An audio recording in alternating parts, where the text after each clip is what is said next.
જય શ્રી કૃષ્ણ. આજે આપણે ચાતુર્માસ વિશે કંઈક જાણીએ. અષાઢ સુધી 11 એટલે દેવશયની એકાદશીથી ચાતુર્માસ પ્રારંભ થાય છે અને કારતક સુધી 11 એટલે દેવ ઉઠી 11 સુધી રહે છે. ચાતુર્માસ એટલે 4 મહિના.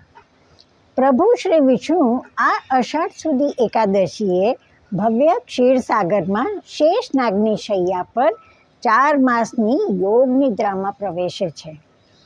હવે ચોમાસાના આ 4 મહિના ખૂબ પવિત્ર મનાય છે. આમાં ઘણા તહેવારો ઉત્સવો આવે. સાધુ સંતો અવરજવર બંધ કરી એક સ્થળે આશ્રમ રાખીને રહે છે. માત્ર એકવાર ભોજન ગ્રહણ કરી ઉપદેશ, કથા, વાર્તા, ધાર્મિક પુસ્તકોનું વાંચન વગેરે કરે છે.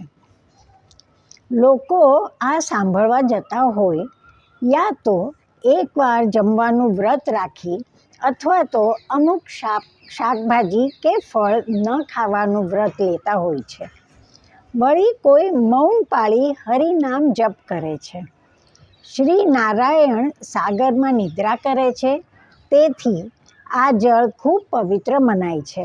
લોકો પણ પવિત્ર નદીઓમાં સ્નાન કરી બને એટલું જપ તપ, દાન ધર્મ, વ્રત ઉપવાસ કરી મન તથા કાયાથી આ 4 મહિના શુદ્ધ પવિત્ર જીવન ગુજારતા હોય છે.